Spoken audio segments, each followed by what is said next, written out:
Hello everyone, today will discuss about shock absorbing landing gear. ठीक है. In shock absorbing landing gear dissipate the impact energy of a landing through some means. इसमें जो impact energy है वो हम लोग क्या करेंगे, डिसिपेट करेंगे through some means. But in last lecture we have studied about non shock absorbing landing gear. उसमें कोई मीन्स प्रोवाइड नहीं किया है. उसमें जो भी शॉक है वो स्ट्रट एब्जॉर्ब कर रहा है and while rolling it is transfer to the structure. ठीक है. बट इसमें ये जो shock absorbing landing gear difference क्या है कि शॉक एब्जॉर्बिंग लैंडिंग गियर में जो भी इम्पैक्ट एनर्जी है वो डिसिपेट मतलब कुछ मीन्स के वजह से हो रहा है. ठीक है. Most of this type of landing gear do this by forcing of fluid through a restriction. इसमें हम लोग फ्लूइड का यूज़ कर रहे हैं, हाइड्रोलिक फ्लूइड का यूज़ कर रहे हैं, जिससे वो इम्पैक्ट एनर्जी है वो हाइड्रोलिक फ्लूइड एब्जॉर्ब करेगा और उसको डिसिपेट करेगा फिर बाहर. ठीक है. सो इसका जो मतलब डिटेल में हम लोगों को पढ़ना है. ठीक है. इसमें देखो अभी the movement of this fluid generates heat. जो फ्लूइड रहेगा हाइड्रोलिक फ्लूइड उसका मूवमेंट होगा वो हीट जनरेट करेगा. ठीक है. And the heat is radiate into the surrounding atmosphere दस डिसिपेट द लैंडिंग एनर्जी. मतलब इन बेसिकली इसमें हाइड्रोलिक फ्लूइड इम्पैक्ट एनर्जी को एब्जॉर्ब करेगा और उसको डिसिपेट करेगा एटमॉस्फेयर में. इसी तरह से क्या होगा, उसके लैंडिंग एनर्जी को हम लोग डिसिपेट कर रहे हैं यहाँ पे. ठीक है.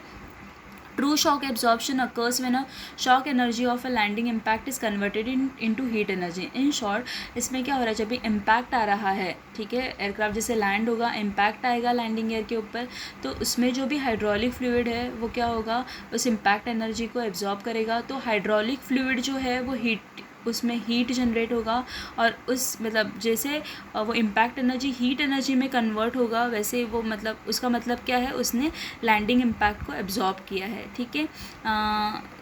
एंड उसके बाद क्या होगा, this is most common method of a landing shock dissipation in aviation. It is used on aircraft on all sizes. ये जो मेथड है, ये जो लैंडिंग गियर है शॉक स्ट्रट मीन्स, ये जो मेथड है इसको अभी ऑल साइजेस ऑफ एयरक्राफ्ट में यूज़ करते हैं. ठीक है. Shock strut are self contained hydraulic unit that support an aircraft while on ground and protect the structure during landing. मतलब ये जो शॉक स्ट्रट होता है basically self contained hydraulic unit है. मतलब जो स्ट्रट होता है इसमें वो उसमें खुद का हाइड्रोलिक फ्लूइड रहेगा. ठीक है. जो एयरक्राफ्ट को सपोर्ट कर रहा है while on ground and protect the structure during landing. मतलब इम्पैक्ट से भी क्या कर रहा है, वो उसको सेव कर रहा है. ठीक है. सडन इम्पैक्ट से भी बचा रहा है उसे. ठीक है. तो शॉक स्ट्रट का दोनों पर्पज़ है. एयरक्राफ्ट जब भी ग्राउंड पे है तो उसको सपोर्ट भी प्रोवाइड कर रहा है और ड्यूरिंग लैंडिंग उसको प्रोटेक्ट कर रहा है. ठीक है. They must be inspected. इसीलिए हमें शॉक स्ट्रट जो भी है उसको इंस्पेक्ट करना है, रेगुलर इंटरवल पे उसको सर्विस करना है. ठीक है. There are many different designs of a shock strut but most operate in similar manner. बहुत सारे डिज़ाइंस है लेकिन सारे मतलब जो भी उसका ऑपरेशन है वो सिमिलर रहेगा. ठीक है. बेसिकली दो टाइप्स के शॉक स्ट्रट यूज़ होते हैं. एक तो है स्प्रिंग ओलियो और दूसरा है एयर ओलियो. स्प्रिंग ओलियो में उसका ऑपरेशन भी एयर ओलियो जैसे ही रहेगा लेकिन डिफरेंस इसमें एक स्प्रिंग एडेड है जिसका पर्पज़ भी वही है शॉक एब्जॉर्प्शन का. ठीक है. सो उसको बाद में देखेंगे. First will study about air oleo strut. ठीक है. तो बेसिकली मैं आइडिया देती हूँ ये एयर ओलियो स्ट्रट होता क्या है. सी दिस इज स्ट्रट, ये है स्ट्रट. ठीक है. सो ये स्ट्रट में क्या होगा, इसमें दो सिलेंडर्स है. See this is a strut. इसमें दो सिलेंडर्स है. दिस इज़ अपर सिलेंडर, ये फिक्स रहेगा. And this is lower cylinder. Lower cylinder also known as piston. ठीक है. अपर सिलेंडर में क्या रहेगा, नाइट्रोजन है, एयर रहेगा. ठीक है. एंड लोअर सिलेंडर में क्या रहेगा, हाइड्रोलिक फ्लूइड रहेगा. ठीक है. दोनों के सेपरेशन के लिए यहाँ पे देखो सेपरेशन दिया हुआ है लेकिन सेपरेशन के बीच में एक स्मॉल होल है जिसमें ये ब्लैक कलर का दिख रहा है जिसको बोलते हैं मीटरिंग पिन. अंडरस्टूड. क्या क्या कॉम्पोनेंट्स बताया मैंने. See this is upper cylinder, this is lower cylinder. Lower cylinder is also known as piston. ठीक है. Lower cylinder contains hydraulic fluid and upper cylinder contains air और नाइट्रोजन. ठीक है. Compressed air और नाइट्रोजन. ठीक है. Both are separated. यहाँ पे सेपरेशन दिया है लेकिन सेपरेशन में एक होल स्मॉल होल दिया रहेगा जिसमें ये मीटरिंग पिन है. मीटरिंग पिन का जो शेप है दैट इज़ टेपर शेप. ठीक है. टेपर शेप मीन्स व्हाट, यहाँ पे इसका डायामीटर ये पॉइंट पे यहाँ पे देखो इसका डायामीटर कम है पिन का. आगे जैसे नीचे आओगे पिन का डायमीटर क्या हो रहा है, इंक्रीज़ हो रहा है. तो बेसिकली जो मीटरिंग पिन है उसका पर्पस क्या है, जो हाइड्रोलिक फ्लूइड है उसकी फ़्लो को कंट्रोल करना. अंडरस्टूड मीन्स अभी देखो यहाँ पे तो ये सारे पॉइंट्स है यहाँ पे। अभी कंप्रेशन स्ट्रोक में क्या होगा, कंप्रेशन मीन्स एयरक्राफ्ट जैसे लैंड होगा तो क्या होगा, ये ऊपर का जो भी पिस्टन, ऊपर का जो भी सिलेंडर है वो क्या रहता है, नॉर्मली फिक्स रहेगा, पिस्टन मूवेबल है, ये नीचे का जो भी सिलेंडर है वो मूवेबल है। तो जैसे ही एयरक्राफ्ट लैंड होगा तो पिस्टन क्या होगा, कंप्रेशन स्ट्रोक होगा वहाँ पे, तो पिस्टन क्या होगा, अपवर्ड मूव होगा, पिस्टन क्या होगा यहाँ पे, पिस्टन मूव्स अपवर्ड। जैसे ही पिस्टन ये मूव अपवर्ड होगा तो क्या होगा, ये हाइड्रोलिक फ्लूइड क्या होगा, ये रेस्ट्रिक्शन, ये होल में से ऊपर जाएगा, ठीक है।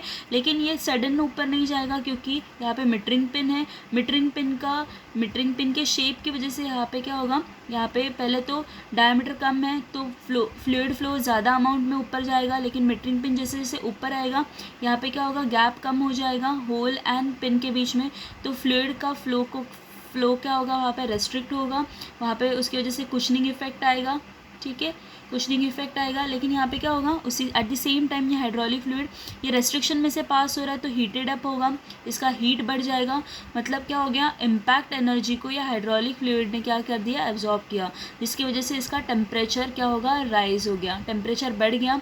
उसके बाद उसको क्या करेगा, फिर वो कंप्रेशन स्ट्रोक होने के बाद ये हीट जो है वो एटमॉस्फेयर में क्या होगा, डिसिपेट हो जाएगा। इस तरह से यहाँ पे क्या हो रहा है, शॉक एब्जॉर्प्शन हो रहा है। Understood. So similar points are return over here कि क्या क्या लिखा है, देखो समझ में आया, यहाँ पे फटाफट हम लोग देखते हैं। The principle of operation is similar to the all strut, यहाँ पे कोई कौन सा फ्लूइड यूज़ कर रहे हैं उसके ऊपर मतलब वो अलग हो जाएगा। Pneumatic and hydraulic shock strut uses a compressed air, देखा हमने अपर चेम्बर में कंप्रेस्ड एयर है, लोअर चेम्बर में हमने हाइड्रोलिक फ्लूइड का यूज़ किया है, ठीक है। समटाइम्स इस एयर ओलियो स्ट्रट को कभी कभी हम लोग एयर ओलियो और ओलियो स्ट्रट भी बोलते हैं, ठीक है। Shock strut is constructed of 2 telescopic cylinder, देखा 2 टेलीस्कोपिक सिलेंडर है, दोनों क्लोज रहेंगे एक्सटर्नल एंड पे, अपर सिलेंडर फिक्स रहेगा, लोअर सिलेंडर मूवेबल रहेगा, ठीक है। 2 chambers are formed, lower chamber is always filled with hydraulic fluid, नीचे वाला जो सिलेंडर था, नीचे वाला जो चैम्बर था उसमें हाइड्रोलिक फ्लूइड रहेगा, अपर चैम्बर में कंप्रेस्ड एयर या नाइट्रोजन रहेगा, ओरिफिस एक होल रहेगा बिटवीन 2 सिलेंडर्स, ठीक है, between 2 cylinders provide a passage for a fluid from bottom chamber to enter to top cylinder chamber. When the strut is compressed, strut compress होगा तो bottom में जो भी फ्लूइड है, हाइड्रोलिक फ्लूइड, वही बताया, कंप्रेस होगा तो बॉटम में हाइड्रोलिक फ्लूइड वो ऊपर जाएगा थ्रू दी ओरिफिस, ठीक है। The most shock strut employs a metering pin for controlling the rate of fluid flow from lower chamber into upper chamber. मैंने बताया मीटरिंग पिन का पर्पस क्या है, फ्लूइड फ्लो को कंट्रोल करना from lower chamber to upper chamber, ठीक है। वही लिखा है नेक्स्ट पॉइंट में भी कि during compression stroke rate of fluid flow it is not constant. Compression stroke में rate of fluid flow constant क्यों नहीं है, क्योंकि मीटरिंग पिन का शेप टेपर है, it is automatically controlled by the taper of metering pin in the orifice. ये जो metering pin का टेपर शेप है उसकी वजह से ये फ्लो जो रहेगा वो कांस्टेंट नहीं रहेगा, पहले तो फटाफट फ्लूइड जाएगा, बाद में जैसे जैसे ये ज़्यादा डायमीटर का पिन ये ओरिफिस में आएगा वैसे फ्लूइड का फ्लो क्या हो जाएगा, कम हो जाएगा, ठीक है। When narrow portion of the pin in the orifice more fluid passes to the upper chamber, वही पॉइंट मैंने अभी बताया, जैसे जैसे डायमीटर इंक्रीज होते जाएगा as a diameter of the portion of the metering pin in the orifice increases, less fluid passes. Understood. Next, pressure buildup होगा causes by the strut compression and hydraulic fluid being forced through the metered orifice causes heat up हो जाएगा क्योंकि pressure buildup होगा, धीरे धीरे fluid जा रहा है ऊपर, तो जो भी heat रहेगा now it is converted into impact energy. This heat is converted, जो हीटेड अप हो रहा है फ्लूइड, मतलब वो क्या हो गया है कि इम्पैक्ट एनर्जी का कन्वर्जन है वो, ठीक है। The heat is converted impact energy, it is dissipated through the structure of the strut, ठीक है। During compression of the strut at landing an orifice provide a restriction of a fluid flow and this reduces the rate at which the piston can move into the outer cylinder, ठीक है। जो restriction provide किया है उसकी वजह से क्या होगा, piston भी slowly move होगा outer cylinder में, ठीक है। ये restriction की वजह से piston भी sudden इसका movement नहीं होगा, इसका movement भी क्या हो जाएगा, restrict हो जाएगा, piston रेस्ट्रिक्ट हो जाएगा उसका मूवमेंट, ठीक है। During compression of the strut at a landing and orifice provide restriction, ये हो गया दिस प्रोवाइड, उसकी वजह से क्या होगा, कुशनिंग इफेक्ट प्रोवाइड होगा to reduce a shock of landing, मतलब जो शॉक है लैंडिंग का उसको रिड्यूस करने के लिए वहाँ पे क्या हो गया, कुशनिंग इफेक्ट हो गया, ठीक है। as the fluid flow through the orifice into the upper chamber, the air in the upper chamber compressed to a point. The entire weight of the aircraft is supported by the air in the landing gear strut. Compressed gear act as a shock absorber during the time that the aircraft is taxiing. Means देखो यहाँ पे जैसे तुम्हारा piston upward move हो रहा है, यहाँ पे नाइट्रोजन है, ये एयर भी क्या होते जा रहा है, कंप्रेस होते जा रहा है. तो एयर एक क्या प्रोवाइड कर रहा है, तुम्हें कुशन प्रोवाइड कर रहा है. ठीक है, तो ये जो मतलब जैसे जैसे ये ऊपर चला जाएगा हाइड्रोलिक फ्लूइड, तो यहाँ पे क्या होगा, एयर फर्दर कंप्रेस होते जाएगा. ठीक है, तो कंप्रेस होने की वजह से वो क्या हो रहा है, वहाँ पे हमें एक शॉक एब्जॉर्बर के जैसे वो काम कर रहा है. Compressed air then act as a shock absorber during the time the aircraft is taxing. Understood. Upon lift off और रिबॉन्ड फ्रॉम द कंप्रेशन, देखो यहाँ पे एयरक्राफ्ट जैसे तुम्हारा लैंड होगा, कंप्रेशन स्ट्रोक होगा, लेकिन वो फिर से रिबॉन्ड होने का चांसेस है. ठीक है, तो वही लिखा है, अपॉन लिफ्ट ऑफ और rebound from the compression the shock strut tend to extend rapidly. Rebound होने के बाद वो क्या होने की कोशिश करेगा, एक्सटेंड होने की कोशिश करेगा. This could result in a sharp impact at the end of a shock and damage to the strut. उसकी वजह से स्ट्रेट डैमेज होने का चांसेस है रिबॉन्ड की वजह से. ठीक है, मतलब जैसे तुम्हारा फ्लूइड एक्सटेंशन स्ट्रोक में क्या होगा, फ्लूइड नीचे आएगा फिर बाद में, तो वो डैमेज, वो इम्पैक्ट को हमें कम करने के लिए हम कैसे करेंगे. This is typical for shock strut to be equipped with damping और snubbing device to prevent this. मतलब एक्सटेंशन स्ट्रोक को, मतलब ये जो बाउंसिंग बैक हो रहा है, यहाँ पे रिबॉन्ड हो रहा है, उसको प्रिवेंट करने के लिए हम वहाँ पे कौन से डिवाइसेस को लगाएंगे, डैम्पिंग और स्नबिंग डिवाइसेस को लगाएंगे. ठीक है, सो नेक्स्ट देखो यहाँ पे, recoil valve in the piston on the piston or a recoil tube restrict the flow of a fluid during extension stroke, which slows the motion and prevents the damaging impact force. मतलब देखो compression stroke के time पे जो fluid है वो धीरे धीरे जा रहा है बिकॉज ऑफ मीटरिंग पिन. तो जैसे एक्सटेंशन स्ट्रोक है उस टाइम पे हम लोग यहाँ पे रिकॉइल कॉइल का यूज़ कर रहे हैं जो रेस्ट्रिक्ट करेगा फ्लूइड फ्लो को ड्यूरिंग एक्सटेंशन स्ट्रोक. मतलब एक्सटेंशन स्ट्रोक में फ्लूइड फ्लो को कम कौन कर रहा है, यहाँ पे रिकॉइल वॉल्व. ठीक है, most of the shock struts are equipped with axle. Axle क्या होता है, अभी देखो फटाफट. See this is axle. Axle means जहाँ पे तुम्हारा व्हील माउंट हो गया यहाँ पे. ठीक है, एक्सेल ये एक ऐसा पोर्शन है जो मशीन रहेगा, इसी स्ट्रेट का एक पार्ट रहेगा. ठीक है, या अगर ये एक्सेल यहाँ पे नहीं रहेगा तो एक्सेल को लगाने के लिए यहाँ पे कुछ प्रोविजन दिया रहेगा. सी तो एक्सेल क्या होता है, जिसपे तुम्हारा गियर मीन्स व्हील माउंटेड रहेगा एंड व्हील के ऊपर वो टायर रहेगा. समझ में आया, तो एक्सेल इज़ अ पोर्शन. समझ में आया एक्सेल क्या होता है. ठीक है, सो यहाँ पे दिया हुआ है वो पॉइंट कि most shock struts are equipped with axle as a part of a lower cylinder. Axle किसका पार्ट है, ये जो पिस्टन है लोअर सिलेंडर का ही एक एक्सेल, ये क्या रहेगा, it is a part of lower cylinder. ठीक है, and it provide installation of aircraft wheels, जिसके ऊपर व्हील्स माउंटेड रहेगा. ठीक है, shock strut without integral axle have a provision. मैंने बताया अगर एक्सेल नहीं रहेगा तो लोअर सिलेंडर में कुछ प्रोविजन रहेगा जहाँ पे हम लोग एक्सेल असेंबली को लगा सके. ठीक है, उसके बाद next, suitable connections are provided on all shock strut upper cylinder to attach the strut to airframe. यहाँ पे तो एक्सेल अटैच रहेगा. अभी एयर फ्रेम में वो ऊपर का पोर्शन, सी दिस पोर्शन, ये जो दो होल्स है जिससे हम लोग क्या करेंगे, ये स्ट्रेट को स्ट्रक्चर के साथ अटैच करेंगे. ठीक है, तो जो पोर्शन रहता है जिसको स्ट्रेट से हम लोग एयरक्राफ्ट स्ट्रक्चर को अटैच करते हैं उसको बोलते हैं ट्रूनियन. अंडरस्टूड. तो ये अपर सिलेंडर का पार्ट रहेगा ट्रूनियन एंड यहाँ पे लोअर सिलेंडर का पार्ट क्या रहेगा, एक्सेल. ठीक है, सो वही लिखा है, upper cylinder shock strut typically contains.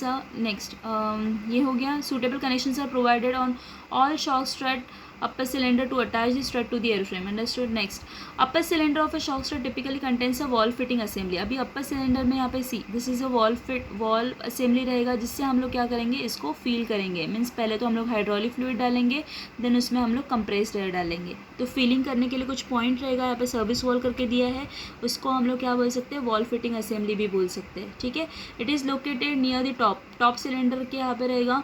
Valve provide a means of filling a strut with the hydraulic fluid, inflating it with the air, nitrogen as specified by the manufacture. मतलब कितने amount में हमें hydraulic fluid डालना है, nitrogen कितना डालना है या कितना कंप्रेस करना है, वो डिपेंड रहेगा मैन्युफैक्चरर के ऊपर. लेकिन उसको कुछ फीलिंग प्रोवाइड कर रहा है तो उसको सर्विस वॉल्व भी बोलते हैं या उसको हम लोग वॉल्व फिटिंग असेंबली भी बोलते हैं, जो अपर सिलेंडर पे रहेगा. अंडरस्टूड. पैकिंग लैंस रहेगा. अभी सुनो, यहाँ पे एक एक्स्ट्रा पॉइंट है यहाँ पे. सी एट द एंड यहाँ पे दिख रहा है ये piston, C this is a piston, ये एक्सपोज रहता है हमेशा, ठीक है। तो यहाँ पे पैकिंग ग्लैंड या वाइपर रिंग रहेगा, ये कहाँ पे रहेगा, जो तुम्हारा अपर सिलेंडर है, अपर सिलेंडर के ये एंड में, मतलब जो ओपन एंड है अपर सिलेंडर का, open and means this is open and, यहाँ पे एंड में पैकिंग ग्लैंड और वाइपर रिंग रहेगा, ठीक है, यहाँ एंड में, सी इन दिस एंड। तो वाइपर रिंग का पर्पस क्या होगा, जैसे तुम्हारा पिस्टन अप एंड डाउन यहाँ पे मूव होता है, कंप्रेशन के स्ट्रोक में वो अंदर जाएगा, एक्सटेंशन में वो बाहर आएगा, ठीक है। तो यहाँ पे एक्सपोज होने की वजह से यहाँ पे डर्ट रहेगा, तो जैसे अंदर जाने, मतलब जैसे अंदर जाएगा ये पिस्टन, तो यहाँ पे वाइपर एंड पैकिंग लाइन की वजह से वो क्या होगा, ये जो एरिया है वो क्लीन हो रहेगा। मतलब अगर ये एरिया डर्ट रहेगा और डायरेक्टली हमने इसके अंदर वो पिस्टन मूव हुआ तो क्या होगा, वो क्या कर सकता है, हाइड्रोलिक फ्लूइड इसके अंदर जो है उसको क्या कर सकता है, ख़राब कर सकता है। इसीलिए इसको क्लीन करके ही हमें पिस्टन को अंदर मूव करना है। तो क्लीनिंग पर्पस के लिए ये अपर जो तुम्हारा सिलेंडर है उसके एंड में पैकिंग ग्लैंड या तो वाइपर रिंग रहेगा। अंडरस्टूड, ठीक है। बट हमें क्या करना है, इसे हमेशा क्लीन रखना है। अगर इसको ये क्लीन नहीं रहेगा, इसमें डर्ट रहेगा, तो क्या कर देगा, वो पैकिंग ग्लैंड को बहुत जल्दी डैमेज करेगा, जिसकी वजह से यहाँ पे सब जो सीलिंग जो भी रिंग्स है वो ख़राब हो जाएगा और वहाँ पे लीकेज का चांसेस बढ़ जाएगा। अंडरस्टूड, तो वही लिखा है नेक्स्ट पॉइंट पे कि see packing gland employed self sealing sliding joint between upper and lower telescoping cylinder, open end of the upper outer cylinder. मैंने बताया कि कहाँ पे ये पैकिंग ग्लैंड इंस्टॉल्ड रहेगा, packing gland is installed in open end of outer cylinder. Open end of outer cylinder मतलब see this is outer cylinder and इसके open end में यहाँ पे ये पैकिंग ग्लैंड रहेगा, ठीक है। सी नेक्स्ट क्या लिखा है, पैकिंग ग्लैंड और wiper ring is also installed in a groove in a lower bearing और a gland nut on most shock strut design. इसका पर्पस क्या है, it is design to keep a sliding surface of a piston from carrying dirt, mud, ice और snow into packing gland and upper cylinder. Regular ये जो packing gland है या wiper ring है, इसका पर्पस क्या है, keep the sliding surface of the piston, मतलब वो क्लीन रखेगा, वो अंदर वो उसके डर्ट, मड, आइस, स्नो वो अपर सिलेंडर में लेके जाने से प्रिवेंट करने के लिए हमने यहाँ पे पैकिंग ग्लैंड और वाइपर रिंग को लगाया, ठीक है। नेक्स्ट पॉइंट में वही दिया है कि regular cleaning of expose portion of the strut piston helps the wiper do its job and decrease the possibility of a damage to the packing line which could cause a strut to break, strut to leak। मैंने वही बताया कि ये जो portion है इसको हमेशा clean रखना है, ताकि जो भी पैकिंग लैंड है या वाइपर है बार बार यहाँ पे क्लीन करेगा, वो डर्ट को, जो भी यहाँ पे डर्ट, ग्रीस जो भी रहेगा उसको क्लीन करेगा। लेकिन ये अगर हम क्लीन रखेंगे तो वो ज़्यादा डैमेज नहीं करेगा packing land and wiper ring को। अगर वो डैमेज हुआ तो वहाँ पे लीकेज का चांसेस होगा। अंडरस्टूड। नेक्स्ट रेगुलर क्लीनिंग ये हो गया। To keep the piston and will align most shock strut are equipped with torque link and torque arm. C this is a torque link. Torque link या torque arm बोलते हैं दोनों को align रखने के लिए, पिस्टन एंड अपर सिलेंडर को align रखने के लिए हम लोग यहाँ पे टॉर्क लिंक या टॉर्शन लिंक या टॉर्क आर्म का यूज़ करते हैं। इसमें भी क्या रहेगा, एक एंड फिक्स रहेगा, एक एंड मूवेबल रहेगा। मीन्स पिस्टन वाला जो एंड है, पिस्टन वाला वो मूवेबल रहेगा, पिस्टन के साथ वो मूव होगा, लेकिन एक एंड जो है वो फिक्स्ड रहेगा। सी अपर वाला एंड फिक्स रहेगा, लोअर वाला एंड क्या रहेगा, मूवेबल रहेगा, ठीक है। सो टॉर्क लिंक का एक पर्पज़ है इसको अलाइन रखना, और दूसरा पर्पज़ क्या है, जैसे तुम्हारा ये लैंडिंग गियर पूरा एक्सटेंड होगा, पिस्टन पूरा सिलेंडर से बाहर आने से प्रिवेंट करने के लिए भी हम लोग टॉर्क लिंक को यूज़ करते हैं। Understood. One end of the link is attach to the fixed upper cylinder, एक एंड उसका फिक्स्ड अपर सिलेंडर के साथ रहेगा, and the other end is attach to the lower cylinder और piston, so it can not rotate, मतलब वो piston पूरा rotate होने से भी प्रिवेंट होगा। This keeps the wheel align. Means torque link का मेन पर्पज़ क्या है, व्हील को अलाइन रखना, ठीक है। This link also retain the piston in one end of the upper cylinder when strut is extend such as after take off. Take off के बाद क्या होता है, पूरा लैंडिंग गियर एक्सटेंड होगा, तो उस टाइम पे क्या होगा, ये जो लिंक है टॉर्क लिंक, इसकी वजह से क्या होगा, सी दिस टॉर्क लिंक ये पूरा एक्सटेंड होगा, ये टॉर्क लिंक की वजह से क्या होगा, ये पिस्टन पूरा बाहर नहीं जाएगा सिलेंडर के, ठीक है, उसको अलाइन भी रखेगा और पिस्टन को सिलेंडर के अंदर रोटेट होने से भी प्रिवेंट करेगा। अंडरस्टूड। इसका एक एंड क्या रहेगा, फिक्स रहेगा, एक एंड जो है वो मूवेबल रहेगा। एक एंड अपर सिलेंडर से अटैच रहेगा, दूसरा लोअर पिस्टन जो भी है उसके साथ अटैच रहेगा। ठीक है, अंडरस्टूड। ये हो गया टॉर्क लिंक के बारे में। अभी nose gear shock strut provide with locating cam assembly to keep the gear align. अभी यहाँ पे देखो, ये नेक्स्ट कॉम्पोनेंट है इसमें अभी लोकेटिंग कैम। सी यहाँ पे दिख रहा है, इसमें अपर लोकेटिंग कैम है, ये नोज गियर में रहेगा, upper locating cam and lower locating cam. ठीक है, तो upper locating cam and lower locating cam का पर्पस क्या है, यहाँ पे सी ये नोज गियर में रहेगा। तो nose gear stud are provided with the locating cam assembly to keep the gear align. Gear align रखने के लिए हमें upper locating and lower locating cam का, सपोज़ यहाँ पे upper locating and lower locating cam नहीं होगा, ठीक है, तो ये क्या होगा, ये जो लैंडिंग गियर है जब भी पूरा रिट्रैक्ट होगा विल एरियाज़ में, ठीक है, ये कैम अगर नहीं रहा तो वो परफेक्टली डोर मतलब परफेक्टली वो विल एरियाज़ में नहीं जाएगा। वो क्या करेगा, स्ट्रक्चर के किसी भी पोर्शन में डायरेक्टली क्या हो सकता है, डायरेक्टली वो क्या कर सकता है, स्ट्रक्चर को डैमेज कर सकता है। कैसे डैमेज करेगा वो ये पॉइंट में दिया है। Cam protrusion is attach to the lower cylinder and the mating lower cam recess is attach to the upper cylinder. Recess में, रिसेस देखो यहाँ पे, रिसेस जो रहेगा यहाँ पे एक में रिसेस रहेगा और एक में प्रोट्रूशन रहेगा, मतलब एक में ये ऐसा पोर्शन रहेगा। मीन्स लोकेटिंग कैम का कंस्ट्रक्शन देखो, यहाँ पे एक जैसे ग्रूव जैसे रहेगा और एक जगह पे क्या रहेगा, प्रोट्रूशन रहेगा, तो ये ग्रूव में ये बस मतलब फिक्स हो जाएगा। ठीक है, so this cam line up the wheel and axle assembly. Cam, ये जो कैम है इसका मेन पर्पस क्या है, विल एंड एक्सल असेंबली को लाइन अप करना। विल एंड एक्सल असेंबली मतलब, एक्सल असेंबली मीन्स व्हाट, जिसके ऊपर तुम्हारा विल है। मैंने प्रीवियसली भी बताया, एक्सेल मीन्स जिसके ऊपर विल माउंटेड है। तो विल एंड एक्सेल को हमें क्या करना है, लाइन अप रखना है। तो स्ट्रेट अहेड पोजीशन में रखना है when shock strut is fully extended. जब भी शॉक स्ट्रट पूरा एक्सटेंड होता है तो लाइन अप रखना है।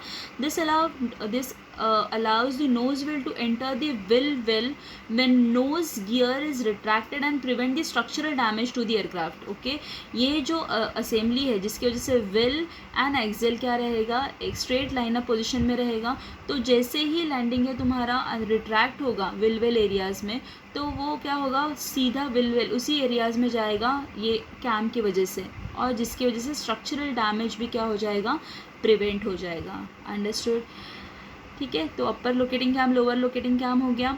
This allows it is also aligns the wheel with the longitudinal axis. ये समझ में आया, longitudinal axis of the aircraft prior to landing when the strut is fully extend. मतलब जैसे स्ट्रट पूरा एक्सटेंड हो गया तो वो लॉन्जिट्यूडनल एक्सिस के साथ वो प्रॉपरली अलाइन रखेगा। ठीक है, many nose gear shock struts have a similar attachment for installation of, यहाँ पे शिमी डैम्पर रहता है। See this is a shimmy damper nose wheel gear में।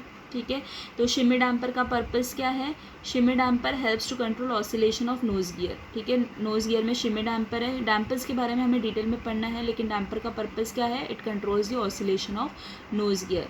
यहाँ पे ये दिख रहा है ब्लू कलर का, दिस इज शिमी डैम्पर। ठीक है, next, nose gear stud are also equipped with locking और डिस्कनेक्टिंग पिन। यहाँ पे एक लॉकिंग या डिस्कनेक्टिंग पिन रहेगा, जिसकी वजह से यहाँ पे दिख रहा है ये इसको बोलते हैं हम लोग, इसमें क्या रहेगा, एक locking disconnecting pin enable a quick turning of aircraft while towing and positioning the aircraft when on the ramp or in hangar. Disengage this pin allows the wheel fork spindle on some aircraft to rotate 360 degree and thus enabling the aircraft to be turned in tight radius. मतलब यहाँ पे एक pin रहेगा जिसको हम लोग निकाल के, ये जो तुम्हारा क्या बोलते हैं इसे, विल फोक है। सी दिस इज़ विल फोक, ये जो है इसको बोलते हैं विल फोक। ये विल फोक को हम पूरा 360 डिग्री टर्न कर सकते हैं, मतलब टाइट टर्न ले सकते हैं। एक पिन रहेगा यहाँ पे जिसको डिसएंगेज करना पड़ेगा, टॉर्क लिंक यहाँ पे रहेगा, एक पिन रहेगा, इसको हमें डिसएंगेज करना है। तो विल फोक को हम लोग क्या कर सकते हैं, पूरा 360 डिग्री रोटेट कर सकते हैं। ठीक है, at no time should this will of any aircraft should be rotated beyond the limit mark on the airframe. मतलब nose and main gear shock strut on many aircraft are also equipped with jacking points and towing lug. See, यहाँ पे एक pin रहेगा, उसको disconnect करके हम लोग क्या कर सकते हैं, ये जो विल फोक है इसको हम लोग पूरा 360 डिग्री टर्न कर सकते हैं। ठीक है, उसके बाद और एक लास्ट पॉइंट है इसमें कि nose and main gear shock strut of on many aircraft or are equipped with jacking point. देखो यहाँ पे सी दिस इज़ यहाँ पे, हाँ एक जैकिंग पॉइंट रहेगा, कहाँ पे रहेगा, nose and main gear shock strut पे, ठीक है। उसमें एक जैकिंग पॉइंट रहेगा, वहाँ पे जैक लगा के हम लोग क्या कर सकते हैं, एयरक्राफ्ट को ऊपर उठा सकते हैं, ठीक है। टोइंग लग्स भी रहेगा। Jacks should always be placed under prescribe point, हमेशा प्रिस्क्राइब पॉइंट के अंडर ही हमें जैक्स को पोजीशन रखना है। टोइंग लग्स भी प्रोवाइड कर सकते, टोइंग लग भी प्रोवाइड किया रहेगा लैंडिंग गियर में, ठीक है, नोज़ लैंडिंग गियर में, जिसमें हम लोग टोइंग बार को अटैच कर सकते हैं, ठीक है। सो दिस इज़, यहाँ पे क्या लिखा है, towing lug on landing gear is design for attaching tow bar, यहाँ पे टोइंग लग दिया रहेगा जिसमें हम लोग टो बार को अटैच करेंगे, अंडरस्टूड। उसके बाद एक इंस्ट्रक्शन, इसमें और कुछ डिटेल में नहीं है, इसमें बस यही लिखा है कि इंस्ट्रक्शन प्लेट रहेगा, इंस्ट्रक्शन प्लेट पे लिखा रहेगा कि वो जो लैंडिंग गियर का स्ट्रट है उसमें कौन से हाइड्रोलिक फ्लूइड को फिल करना है, एंड कंप्रेस्ड एयर को कितने कंप्रेस्ड मतलब कितने हाइड्रोलिक फ्लूइड को भी कितने क्वांटिटी में हमें फिलअप करना है, कंप्रेस्ड एयर कैसे डालना है, वो पूरा इंस्ट्रक्शन प्लेट पे लिखा रहेगा, ठीक है। उसके बाद इम्पॉर्टेंट क्या है यहाँ पे कि it is almost importance to become familiar with this instruction prior to filling, जो इंस्ट्रक्शंस दिया रहेगा उससे फैमिलियर होना चाहिए prior to filling a strut with the hydraulic fluid और inflating it with the air और nitrogen. Oleo strut can be used for either non retractable और retractable landing gear, ये ओलियो स्ट्रट आइदर रिट्रैक्टेबल में भी use कर सकते हैं, non retractable में भी यूज़ कर सकते हैं।